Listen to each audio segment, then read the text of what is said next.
और आपको माँ का गौरव मिलने वाला है, माँ का पद मिलने वाला है, पिता का पद मिलने वाला है। क्या इस पद के प्राप्ति के लिए क्या आप बलिदान नहीं दे सकते, निछावर नहीं कर सकते? करिए। अगर ऐसा कर लेते हैं तो देखिए कि आपकी जो संतान होगी वो रावण बनेगा कि राम बनेगा, कहने की बात नहीं है। रावण को भी आप जन्म देती हैं और राम को भी आप जन्म देती हैं, कृष्ण को भी आप जन्म देती हैं और कंस को भी आप जन्म देती हैं। ये आप पर निर्भर करते हैं कि आप क्या जन्म देना चाहती हैं।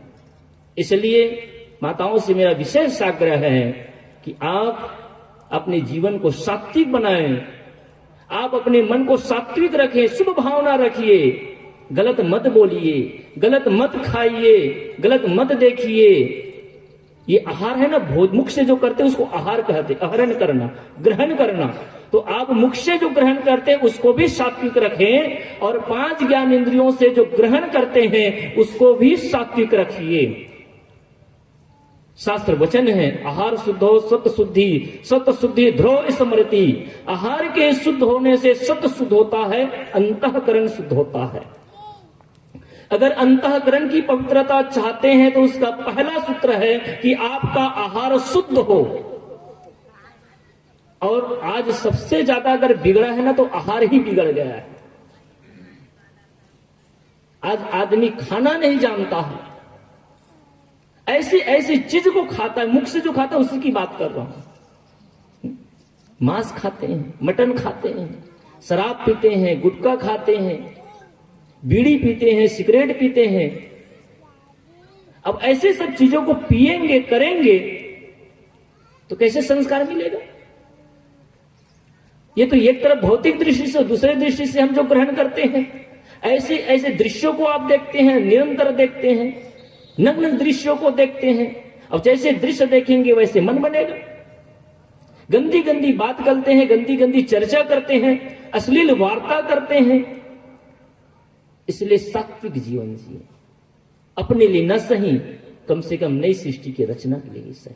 तो तीसरा चरण है गर्भस्थ मां पूरी सावधानी के साथ, सुंदर पवित्र भावना के साथ, मानो आप एक दिन नहीं बल्कि 9 और 10 महीने के लिए आप यज्ञ करने जा रही हैं। इस भावना के साथ आपको जीवन जीना है। फिर तीसरा चरण के बाद चौथा चरण आता है जन्म के बाद, जिसे बाल्यकाल कहते हैं। और ये बाल्यकाल 1 से 5 साल को बाल्यकाल कहते हैं। और ये जो समय होता है ना, ये भौतिक दृष्टि से बहुत ही ज्यादा मूल्यवान और संस्कार देने का समय होता है। कब तक? 1 से 5 साल, क्योंकि इसी वह समय होता है जिससे बच्चा सब कुछ सीखता है। आपकी भाषा सीखता है, आपकी एक्टिविटी सीखता है, आपके क्रियाकलाप को भी सीखता है और बहुत कुछ इसी काल में सीखता है। माँ जैसा खाती है, पिता जैसा खाते हैं, घर के परिवार जैसे रहते हैं, ये सब चीज बच्चा धीरे धीरे इसी काल में सीखता है। इसलिए इस काल में आपको ज्यादा सावधानी रखने की जरूरत है, क्योंकि इस समय बच्ची की चेतना बढ़ जाती है। धीरे धीरे वो समाज को, देश को और अन्य लोगों को पढ़ने लगते हैं, तो उसके मन में बहुत सारे प्रश्न उत्पन्न होते हैं। तो इस समय बच्चों को सुंदर संस्कार दें। तो सुंदर संस्कार देने का 2 तरीका, पहला बोलकर और दूसरा करके। और ये दोनों से बच्चा सीखता है, लेकिन सबसे ज्यादा बच्चा सीखता है देखकर। इसीलिए शायद मनोवैज्ञानिकों ने ये विचार किया होगा और बच्चे को पढ़ाने के लिए, किसी चीज को सिखाने के लिए उन्होंने अल्फाबेट बनाया। उसमें क्या होता है?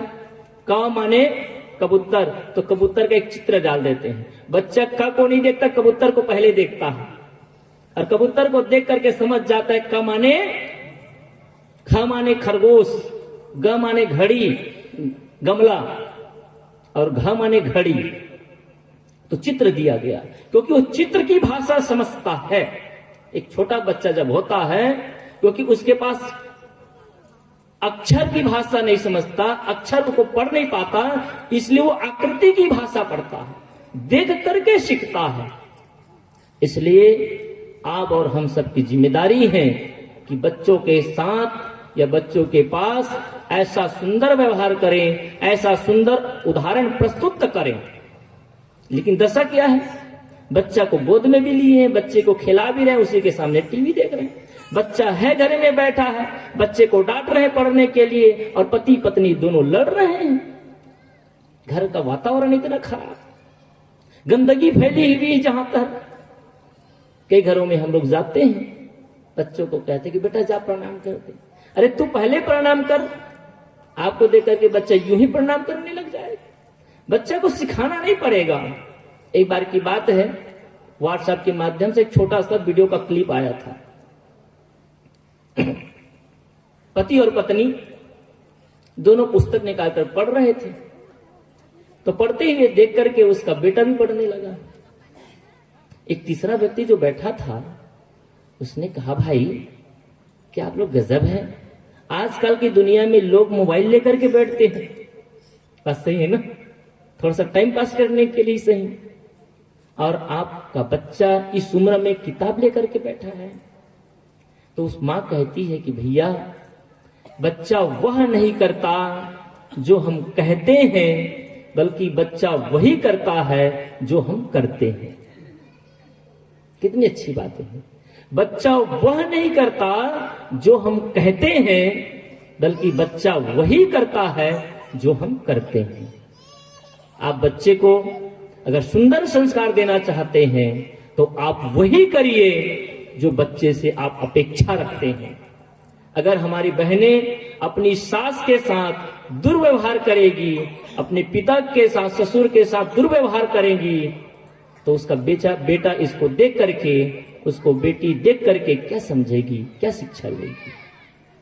आप सब समझ सकते हैं। इसलिए आप केवल बच्चों को सुंदर संस्कार देने के साथ साथ आप अपने को भी संस्कारित कर लेंगे और आपके घर परिवार को भी सुंदर बना लेंगे। इसलिए आप बच्चों को भी सुंदर संस्कार दें। और संस्कार कैसे दें, मैंने शुरू में कहा कि करके संस्कार दें। इसका मतलब है कि आपका घर का वातावरण, आपका घर का बोल चाल, आप भी गाली देते हैं, वैसे बच्चे को केवल घर से ही नहीं बल्कि 5 जगह से संस्कार मिलता है।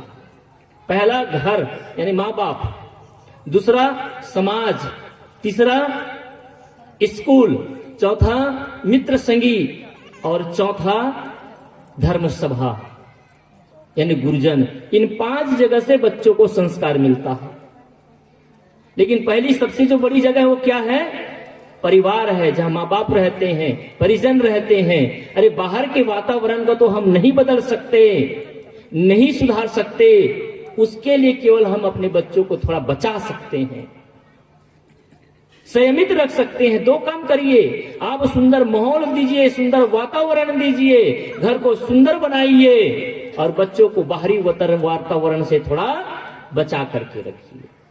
तो पहला संस्कार घर से मिलता है। बच्चे का पहला पाठशाला घर और मां होती है। दूसरा है समाज। आज समाज तो विकृत होता चला जा रहा है, समाज की व्यवस्था विकृत होती चली जा रही है। इसलिए सामाजिक दृष्टि से भी हम सबको विचार करना चाहिए। एक गांव में 100 घर, 200, 300 घर होते हैं। अगर आपका घर बिगड़ा हुआ है तो आपके बच्चे भी बिगड़ेंगे और दूसरे बच्चे भी बिगड़ेंगे। आप अगर ये गुटखा खाते हैं तो गुटखा खा करके केवल आप अपने जिंदगी को बर्बाद नहीं करते, बल्कि आप अपने परिवार के भी जिंदगी को बर्बाद करते हैं, स्थान को भी बर्बाद करते हैं, समाज की व्यवस्था को भी बिगाड़ते हैं और दूसरों को गलत उदाहरण भी देते हैं। आप दूसरों को गलत सिखा रहे हैं। एक आदमी बोल करके सिखाता और मैंने दूसरा कहा कि करके सिखाते हैं। अगर आप शराब पीते हैं तो केवल आप अपने स्वास्थ्य को खराब नहीं करते, आप समाज की व्यवस्था को भी खराब करते हैं। इसलिए मत समझना कि आप अपने पैसे से खाते हैं और आप कुछ भी करने के लिए स्वतंत्र नहीं चलेगा। आप समाज के एक सदस्य हैं और समाज की व्यवस्था को बनाए रखने के लिए आपकी भी उतनी जिम्मेदारी है जितनी दूसरे की होती है। इसलिए समाज की व्यवस्था को बना नहीं सकते तो आपको बिगाड़ने का भी अधिकार नहीं है। इसलिए कोई ये मत कहना कि हम अपने पैसे से शराब पीते हैं। अच्छा, शराब पी लीजिए और जाकर के केवल घर में सो जाइए, बाहर मत निकलिए, कोई आपको देख ना पाए, जान ना पाए तो समझेंगे। लेकिन आदमी पीता कम है, दिखाता ज्यादा है, खाता कम है, बताता ज्यादा है, तो किसको रोब रहता है मैं कम नहीं हूं। आप गुटखा खाते हैं, खाइए ना, कौन मना करता है, लेकिन कुछ कुछ थूक करके जगह को बर्बाद क्यों करते हैं। आज भारत के सार्वजनिक ऐसा एक भी जगह नहीं है, हॉस्पिटल जाइए, रेलवे स्टेशन जाइए, कोई भी ऑफिस में जाइए, जहां कोना दिखेगा ना तो समझ लीजिए उसको पोतने की जरूरत, ये दशा है। हम उस देश के लोग हैं जहां कहते हैं कि आत्मा और परमात्मा की चर्चा होती है। अरे आत्मा परमात्मा की चर्चा तो तब करें जब हमारा धरती को हमने नरक बना दिया है। हम स्वर्ग की खोज करना चाहते हैं। अरे कहीं स्वर्ग में जाने की जरूरत नहीं और स्वर्ग खोज करने की जरूरत नहीं, जो स्वर्ग रूपी धरती था इसको तो हमने नरक बना दिया। अगर उस स्वर्ग कहीं होगा और उस स्वर्ग में भी अगर हम चले जाएं तो उसे भी हम नर्क ही बना देंगे, क्योंकि नर्क बनाने की हमारे पास मशीन है कि नहीं। इस शरीर ही नहीं, हमने अपने शरीर को खराब किया, समाज को खराब किया, देश और राष्ट्र को खराब किया और इस धरती को भी खराब कर दिए। इसलिए आप खुद स्वस्थ जीवन जिए, सुंदर जीवन जिए, सुंदर समाज की व्यवस्था करें। और जब सुंदर समाज की व्यवस्था होगी तो सुंदर राष्ट्र का निर्माण होगा। आपने कई बार सुना होगा हमारे राजनीतिक पार्टी के माध्यम से, नेताओं के माध्यम से कि राष्ट्र का निर्माण करना है। तो राष्ट्र का निर्माण कैसे होता है? केवल देश विकास करे, पैसा और पैसा बढ़ जाए, पैसे से देश का निर्माण नहीं होता है, याद रखना। पैसे से देश का कल्याण नहीं होता है। हमारी अर्थव्यवस्था और हमारे देश का टर्नओवर बहुत बढ़ जाए, हम लाखों मिलियन का टर्न इकोनॉमिक में बना ले, लेकिन अगर हमारे जीवन स्तर खराब है, हमारा समाज खराब है, तो राष्ट्र निर्माण हो सकता नहीं। राष्ट्र निर्माण करने की शुरुआत व्यक्ति निर्माण से होता है। अगर आदमी व्यक्ति का निर्माण कर लेता है, अपना सुधार कर लेता है, तो राष्ट्र का एक इकाई का तो सुधार हो ही गया। किसी ने सुंदर कहा है, अच्छे इंसान की खोज मत करो, शायद मिले या ना मिले। ये सूत्र याद रखिए। मैं अपने वाणी को विराम करता हूं। सूत्र है, अच्छे इंसान की तलाश मत करो, क्या पता मिले या ना मिले, लेकिन खुद अच्छे बन जाओ, शायद किसी की तलाश पूरी हो जाए।